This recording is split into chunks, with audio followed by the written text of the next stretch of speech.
What if your final moments stretched not into hours, but into 53 days of unimaginable agony? What if, as the most powerful monarch in the world, you were forced to watch your own body decompose while still alive, your flesh consumed by worms, as courtiers whispered prayers outside your chamber? This is not fiction. This is not medieval legend. This is the documented death of Philip II of Spain, the man who once commanded an empire where the sun never set, reduced to a rotting vessel of suffering that would haunt the annals of medical history forever. In the summer of 1598, inside the austere walls of El Escorial Palace, a smell began to permeate the corridors. It was not the scent of decay from some forgotten corner, but the living putrefaction of a king.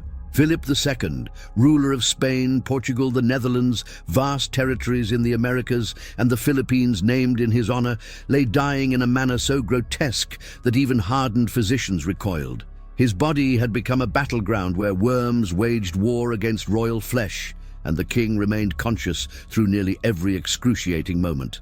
This is the story of how absolute power met absolute mortality. How a man who controlled continents could not control the corruption of his own body.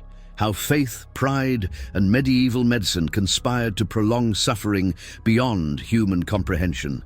This is the story of 53 days that redefined what it means to die. Philip II of Spain was born in 1527 into the most powerful dynasty Europe had ever known. His father, Charles V, ruled the Holy Roman Empire, and Philip inherited an empire so vast it was said the sun never set on Spanish territories. He controlled Spain, the Spanish Netherlands, parts of Italy, the Philippines, and vast swaths of the Americas where gold and silver flowed into Spanish coffers in seemingly endless streams. He was the champion of Catholic Europe, the architect of the Spanish Armada, and a man who saw himself as God's instrument on earth. But power of this magnitude came with crushing responsibility. Philip micromanaged his empire from a desk at El Escorial, reading and signing thousands of documents personally. He trusted few and delegated less. The weight of empire pressed upon him physically and psychologically. He slept little, ate poorly, and spent hours each day in prayer and paperwork. His lifestyle was sedentary to the extreme, a fact that would have catastrophic consequences for his health. By his late 60s, Philip's body had begun to rebel.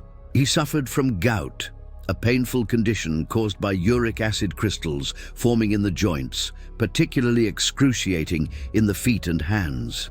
For a man who had always maintained rigid control, the loss of physical mobility must have been deeply disturbing. But gout was merely the opening act of his medical nightmare. In the spring of 1598, Philip developed what physicians initially diagnosed as tertian fever, likely malaria, which was still present in parts of Spain.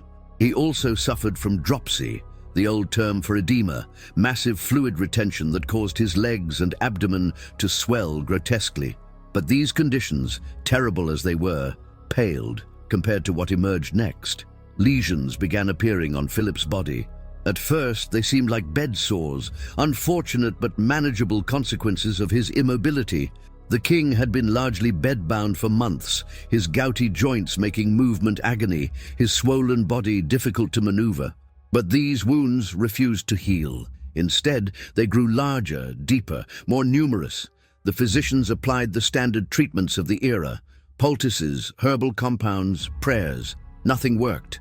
The lesions continued to spread and deepen, exposing raw flesh. It was late July 1598 when the true horror began.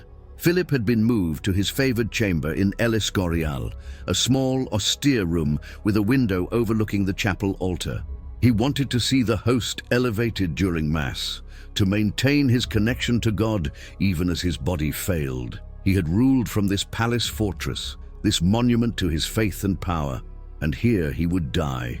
But no one, not even Philip himself, imagined what the next 53 days would bring. The smell came first, a sweet, rotten odor that no amount of incense could mask. Then, something that seemed impossible, something that violated the very concept of royal dignity. The physicians noticed movement in the king's wounds, not the pulse of blood or the twitch of damaged tissue, the deliberate, hungry movement of larvae, worms, Maggots, the king of Spain, anointed by God, defender of Catholicism, ruler of the greatest empire since Rome, had become host to creatures that fed on carrion. His body, still living, still conscious, had become their feeding ground. The medical team, led by his chief physician, was confronted with a situation beyond their training. Medieval and Renaissance medicine had little understanding of infection, no concept of bacteria, and certainly no precedent for treating a living king whose body was decomposing. They tried everything in their limited arsenal. They changed dressings constantly, applied caustic substances to kill the larvae, used herbal preparations that had been passed down through generations. Nothing worked. For every worm they removed, more appeared. Modern medical historians examining the accounts of Philip's death have attempted to diagnose what actually afflicted him. The most likely explanation involves a combination of factors that created a perfect storm of suffering. Philip probably had severe diabetes, which would explain the poor wound healing, the edema, and the infections. Diabetes was not understood in 1598, but its effects were all too visible.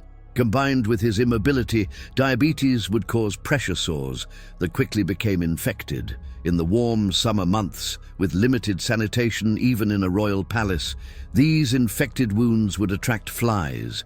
Female flies would lay eggs in the necrotic tissue. Within hours, larvae would emerge and begin feeding on dead and dying flesh. The maggots would burrow deeper, creating larger wounds, exposing more tissue to infection and further infestation. It was a vicious cycle, and Philip was trapped in the center of it. But here is what makes Philip's suffering so particularly horrific. The maggots were likely eating mostly dead tissue, which meant they were not causing all the pain. The real agony came from the infections, the fever, the systemic toxicity of a body slowly poisoning itself, and the bed sores that developed wherever his body touched the mattress. Every position was agony. Every movement, when it was possible at all, brought fresh waves of pain, and through it all Philip remained conscious and aware. Contemporary accounts describe the king's suffering in terrible detail. Fray José de Sigüenza, the palace librarian and one of Philip's confidants, maintained detailed records. He wrote of how the king's entire back became one massive suppurating wound, the flesh rotting away until the bones of his spine were visible. The stench became so overwhelming that servants had to rotate frequently, unable to bear it for long periods. The king's legs swelled to enormous proportions from the dropsy. The skin stretched so tight it split open, weeping fluid constantly.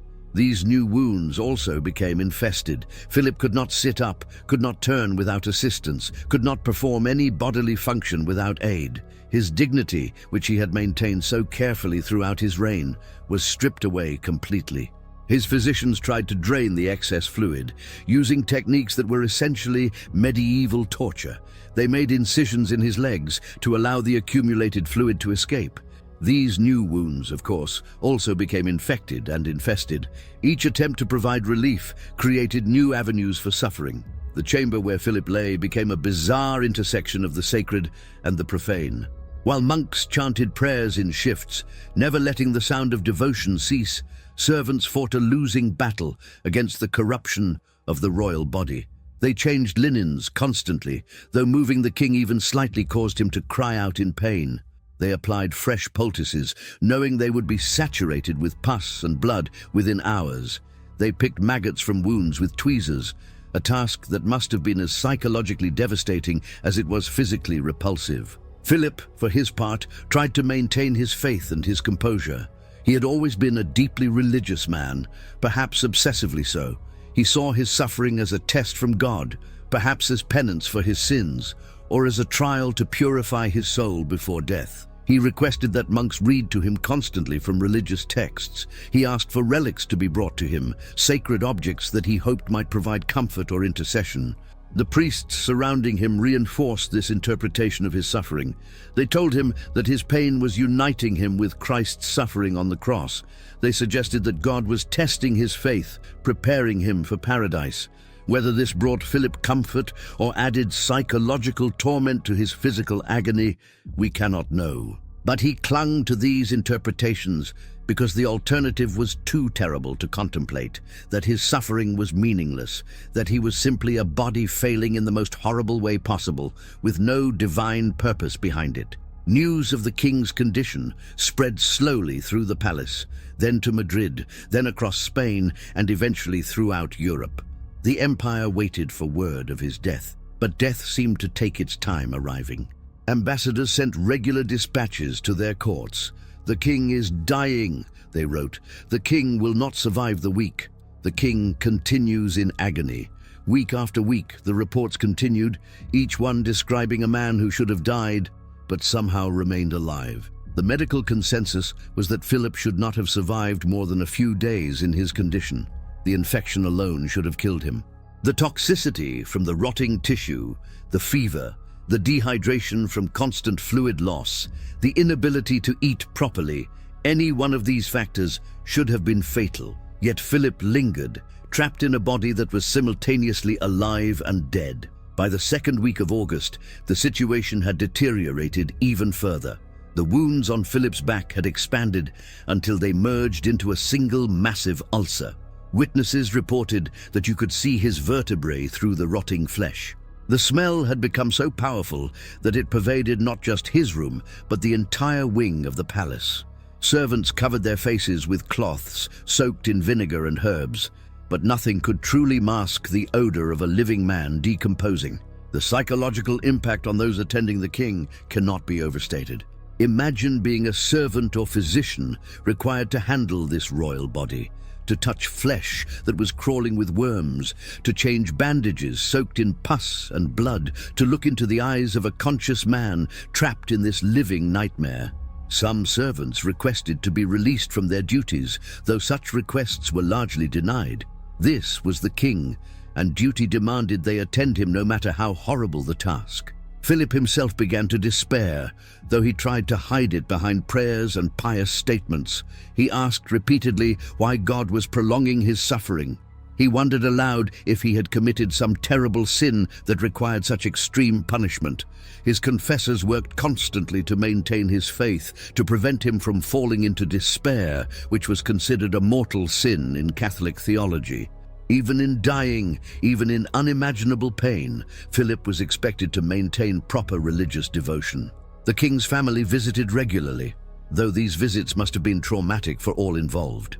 Philip's son, the future Philip III, came to his father's bedside and was visibly shaken by what he saw.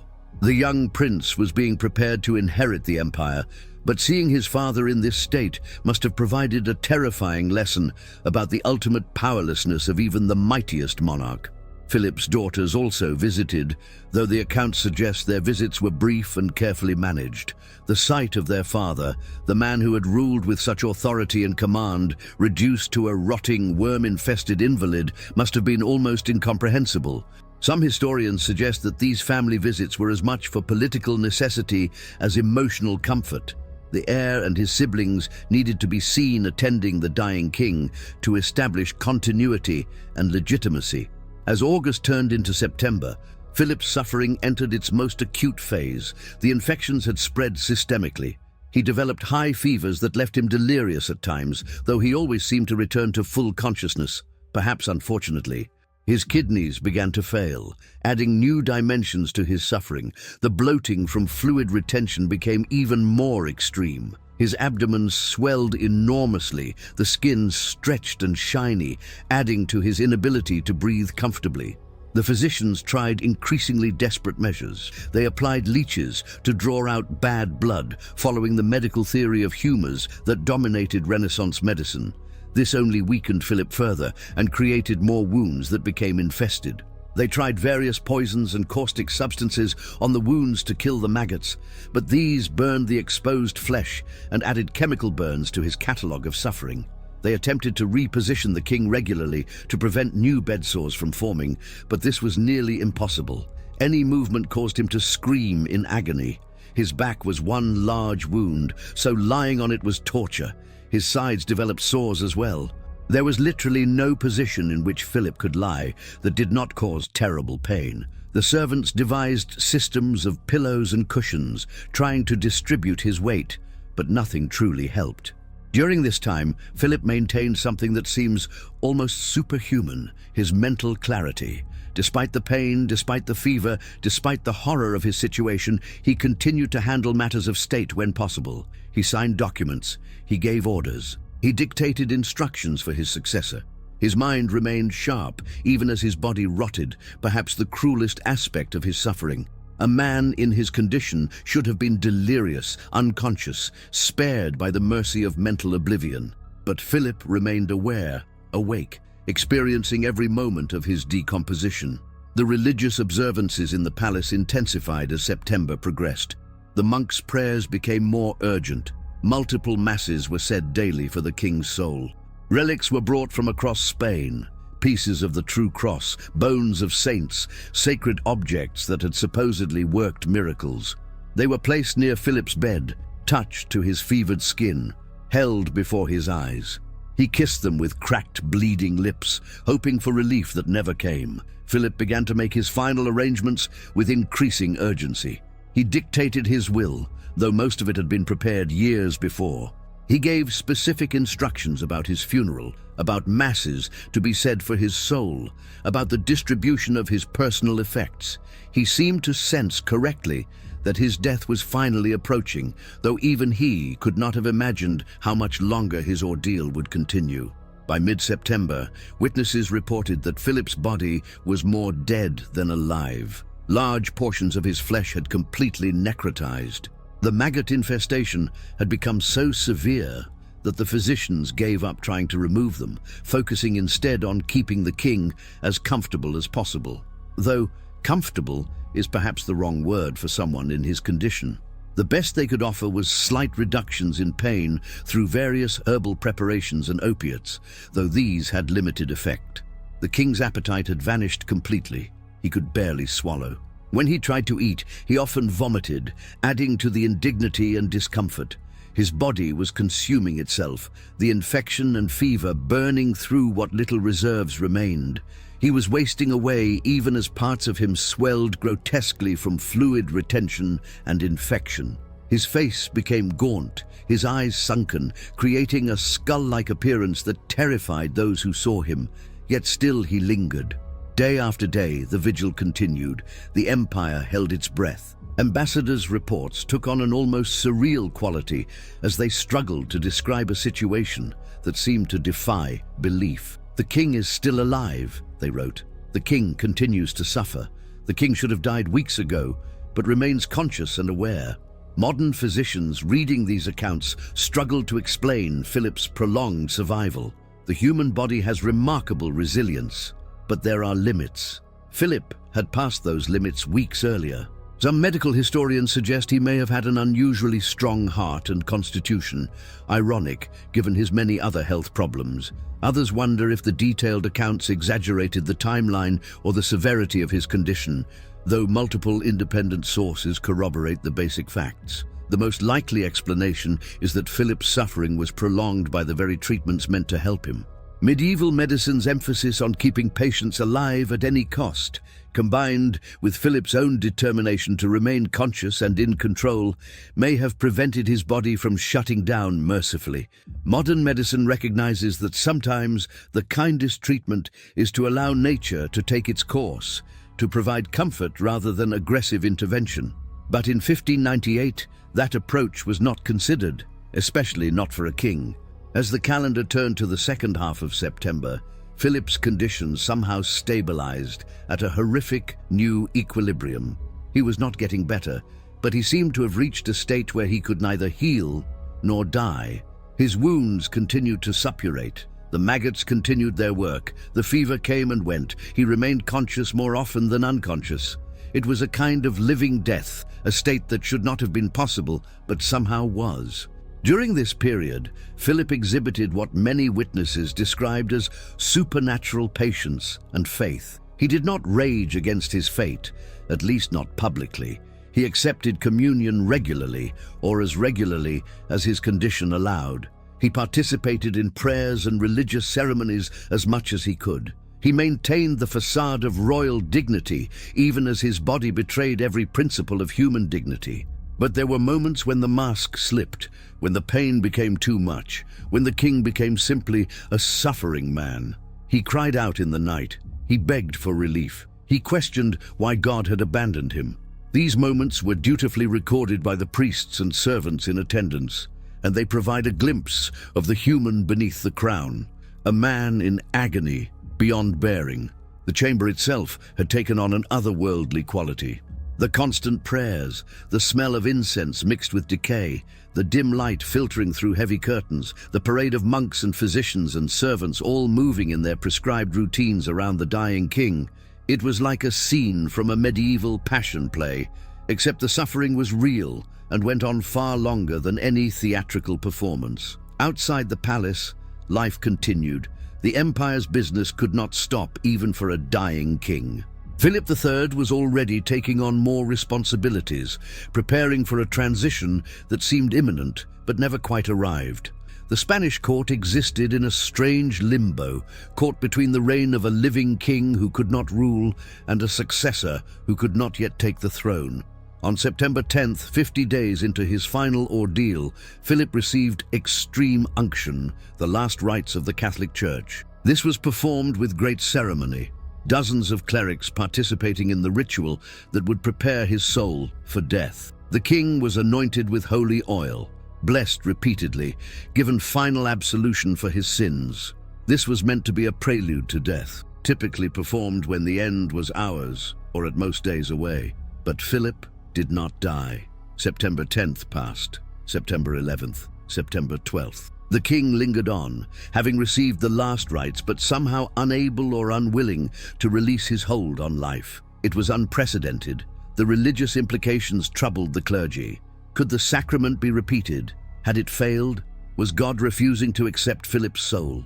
The answer came finally on September 13th, 1598, 53 days after the beginning of his documented final illness, 71 years after his birth. Philip II of Spain died. The accounts say he passed quietly without struggle, as if his body simply decided it had endured enough. The prayers that had continued day and night shifted from pleas for mercy to thanksgiving for release.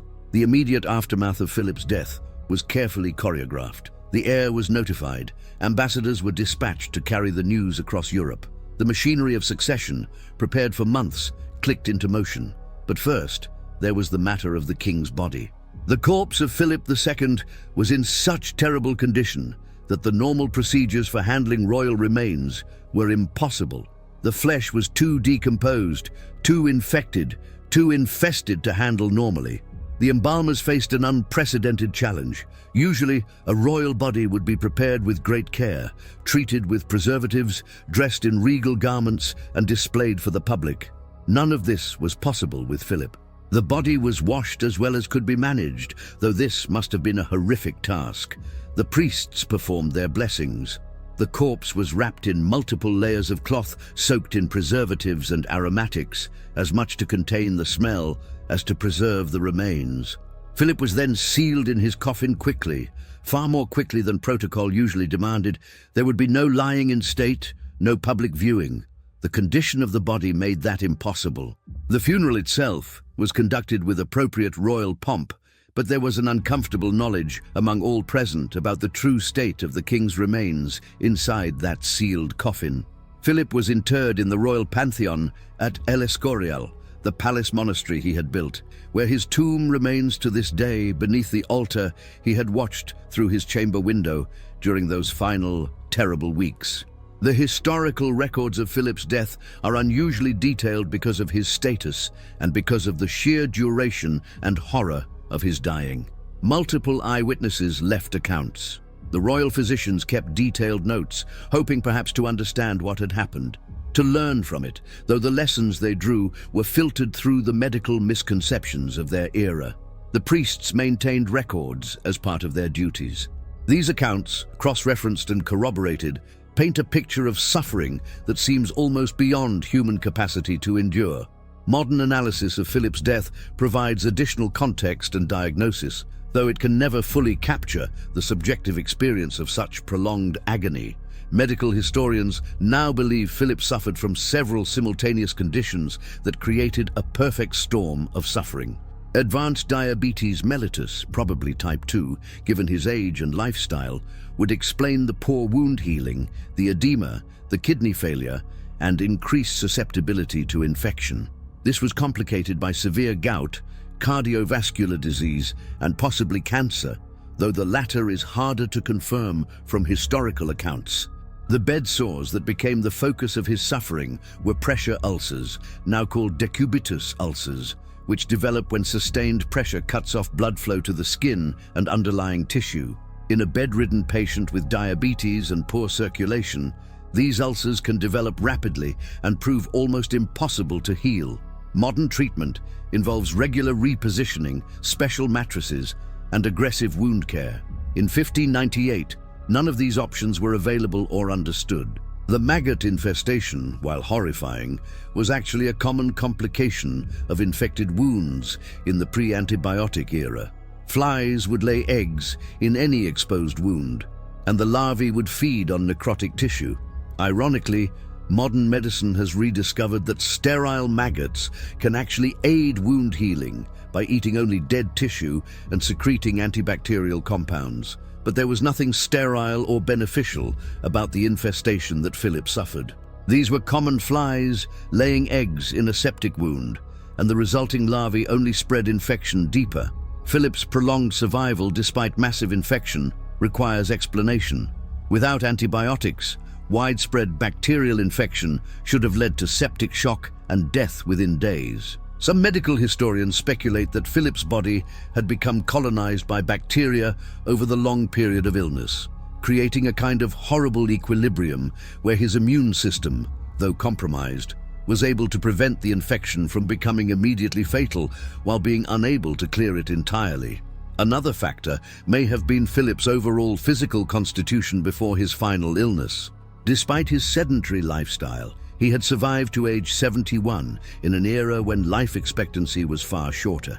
He had weathered multiple illnesses over his lifetime, suggesting a fundamentally robust constitution. This same strength that had carried him through 7 decades of life may have been what condemned him to 53 days of dying. The psychological dimension of Philip's suffering deserves consideration as well. Modern medicine recognizes that mental state significantly impacts physical health and pain perception. Philip's deep religious faith may have provided psychological resources that allowed him to endure what would break most people. His belief that his suffering had meaning, that it was a test or purification, may have helped him maintain mental coherence even as his body failed. But this same faith may have also prolonged his suffering. Had Philip simply given up, had he allowed himself to slip into unconsciousness and let nature take its course, he might have died more quickly and peacefully. Instead, his determination to remain conscious, to participate in religious observances, to maintain his role as king for as long as possible, may have kept his mind active in ways that prevented his body from shutting down. The broader historical significance of Philip's death extends beyond the mere medical details. This was the end of an era. Philip II had been one of the last great monarchs of Renaissance Europe, a man who embodied the medieval concept of divine right kingship, even as the modern world began to emerge. His death, so prolonged and so horrific, seemed to symbolize the death of an entire worldview. The Spanish Empire that Philip ruled would continue for centuries, but it had already passed its peak. The failed invasion of England in 1588, the ongoing wars in the Netherlands, the economic strain of maintaining a global empire, all of these were already undermining Spanish power during Philip's life. His death removed the last strong hand at the helm, and his successors would prove less capable of managing the complex inheritance he left them. The manner of Philip's death also had profound effects on those who witnessed it. The physicians who attended him carried the memory for the rest of their lives. Some wrote treatises attempting to understand what had happened, though their conclusions were inevitably filtered through the limited medical knowledge of the time. The servants and priests who attended the king's deathbed were traumatized by what they had seen, some requesting transfers or retiring from service altogether. For the Spanish people, and for Europe more broadly, the news of how Philip died was deeply disturbing. This was an age that still believed in the divine right of kings, in the idea that monarchs were set apart from common people by God's will. To learn that a king could die in such a degrading, horrific manner challenged fundamental beliefs about divine protection and royal sanctity. If God's anointed could rot alive, eaten by worms while conscious, what protection did anyone have? The death also reinforced medieval anxieties about the body and mortality. The Catholic culture of the time was deeply concerned with death, judgment, and the fate of the soul. Philip's prolonged suffering was interpreted by many as a sign of divine judgment, though what sin could possibly merit such punishment was debated. Others saw it as the ultimate test of faith, a trial that Philip passed through his endurance and maintained piety. Some Protestant writers used Philip's death as propaganda, suggesting that his suffering was God's judgment on a monarch who had persecuted Protestants throughout his reign. Philip had indeed been a fierce defender of Catholic orthodoxy, supporting the Inquisition and waging wars against Protestant nations. His death became a talking point in the religious conflicts that dominated the era, evidence marshaled by both sides in their theological disputes. But beyond the political and religious interpretations, Philip's death holds a more universal message about human mortality. This was a man who had commanded the greatest empire of his age, who had signed orders that shaped the fate of millions, who had wealth and power beyond measure. Yet in the end, he suffered and died in a manner that stripped away every pretense of dignity and control. His death reminds us that regardless of worldly power, we are all vulnerable to the failures of flesh, the ravages of disease, and the inevitability of death. The 53 days of Philip's dying also raise profound questions about medical ethics that remain relevant today. When does treatment become torture? At what point should caregivers stop trying to prolong life and focus instead on minimizing suffering? These questions were not framed in such terms in 1598, but they were implicit in the decisions made by Philip's physicians. Every time they changed his dressings, every time they attempted another treatment that caused him pain, they were choosing to prolong a life that was, by any reasonable standard, not worth living. Modern palliative care and hospice medicine emerged partly from recognition of cases like Philip's, situations where aggressive treatment serves only to prolong suffering without offering hope of recovery. Today, we recognize that there is a time to stop fighting death and to focus on comfort and dignity. But this wisdom came at a cost, paid in part by people like Philip II, whose suffering demonstrated the need for more humane approaches to terminal illness. The account of Philip's death has also fascinated medical historians as an unusually well-documented case of what happens to the human body under extreme conditions. Most people in the 16th century who suffered from similar afflictions died quickly and largely unrecorded. Philip's status meant that every detail of his condition was observed, noted, and preserved. His suffering became a kind of terrible medical record, a chronicle of what the human body can endure and what it looks like when it fails in the most catastrophic ways. There is something almost incomprehensible about 53 days of such suffering. Most of us cannot imagine enduring such pain for 53 minutes, let alone nearly 8 weeks. Yet Philip lived through it, conscious and aware for most of that time. The human capacity for endurance, it seems, exceeds our ability to imagine it.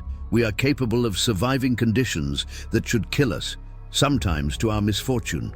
The legacy of Philip's death extended into the practices of royal medicine in subsequent centuries. The Spanish court became more cautious about the treatments applied to royalty, more willing to accept that some conditions were beyond medical help. But real progress in preventing such deaths would wait for the germ theory of disease, for antibiotics, for modern wound care, for all the medical advances that would not come for centuries after Philip's death. Today, someone with Philip's conditions would likely still face serious challenges, but they would not die as he did. Diabetes would be diagnosed and managed. Infections would be treated with antibiotics. Bed sores would be prevented with proper care and equipment. Pain would be controlled with modern pharmaceuticals. If death were inevitable, palliative care would ensure as comfortable a passing as possible.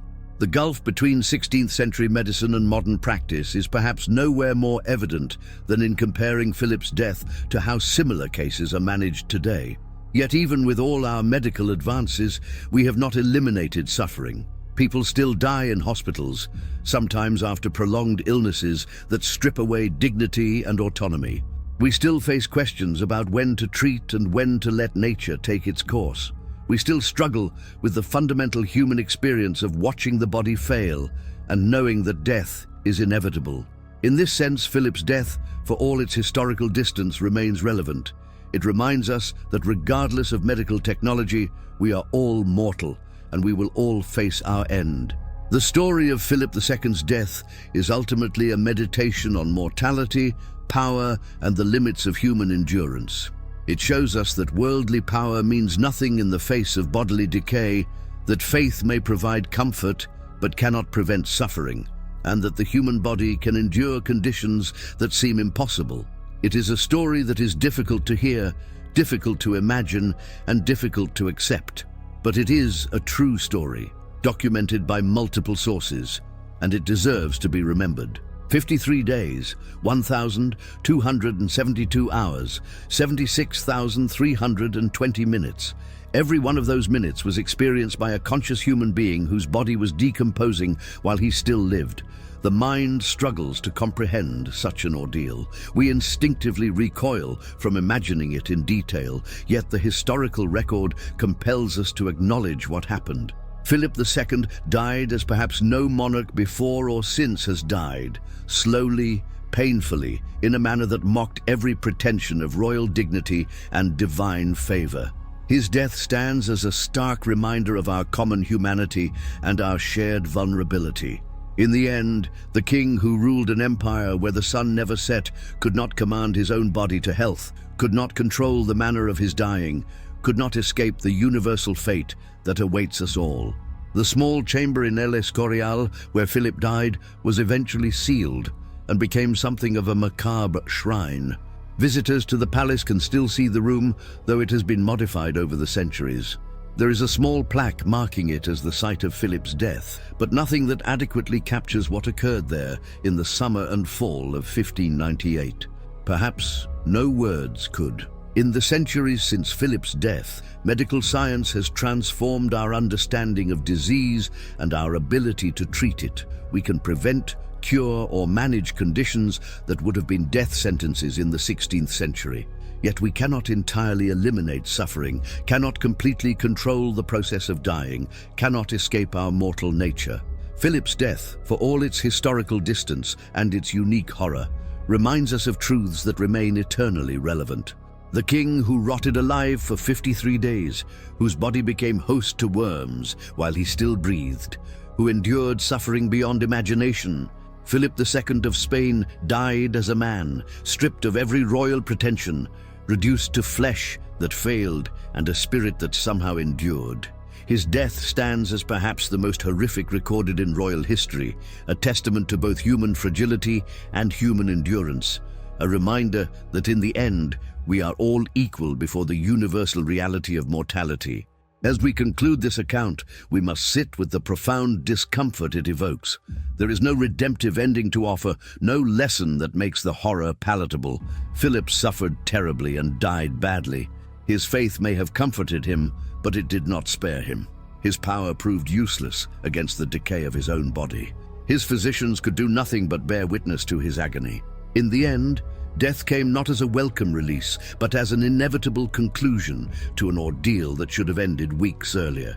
The story of Philip II's death is not one we tell because it is uplifting or because it provides clear moral lessons. We tell it because it is true, because it happened, and because bearing witness to even the darkest aspects of human experience is part of how we understand what it means to be human. Philip's 53 days of dying stand as a stark monument to human suffering, a reminder of how fragile we are beneath all our pretensions of power and permanence. In the royal pantheon beneath El Escorial, Philip II lies in a marble tomb befitting a great monarch. The stone is cold, dignified, permanent.